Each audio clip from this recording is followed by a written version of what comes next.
তো ভিউয়ার্স, কেমন আছেন আপনারা? আশা করছি সকলেই খুবই ভালো আছেন। টাইটেল এবং থাম্বনেল দেখে আপনারা বুঝতে পেরে গিয়েছেন আজকের টপিকটা কী নিয়ে হতে চলেছে।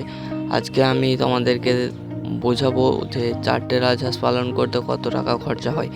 তো আমি প্রথমত 1 মাস বয়সী 4টে রাজহাঁস কিনেছিলাম 2000 টাকা।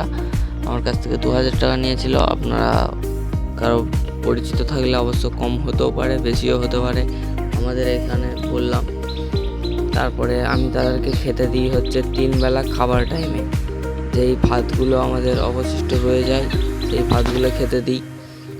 আর যদি আমি তাদেরকে আলাদা করে কোনো ভাত কি খাবার দিতে চাই, তাহলে আপনি 500 চাল হলে 500 গ্রাম চাল হলে তাদের সারাদিন 3 কি 4 বেলা আরামসে চলে যাবে। আর আপনি যদি ঘাস খাওয়াতে পারেন খোলা অবস্থায়, তাহলে তার কোনো সুখ নেই। আপনি যদি পরিত্যক্ত কোনো 5 কাঠা কি 10 কাঠা জায়গা থাকে, তাহলে আরামসে তাদেরকে এক বেলা কি 2 বেলা দুটি খাবার দিয়ে দিলেই হবে, কুড়ো কি ভাত, তাহলেই তারা আরামসে থাকতে পারবে। আর রাজহাঁস কত মাসে ডিম পাড়ে এটা যদি আপনারা জানতে চান, তাহলে কমেন্টে জানাবেন। আমি নেক্সট ভিডিওয়ে জানানোর চেষ্টা করব। ওটা আমি যাদের কাছে নিয়েছিলাম তাদের কাছে জেনে আমি জানাবো। সো ভিডিও ভালো লাগলে লাইক, কমেন্ট, সাবস্ক্রাইব করে দেবো। Bye bye.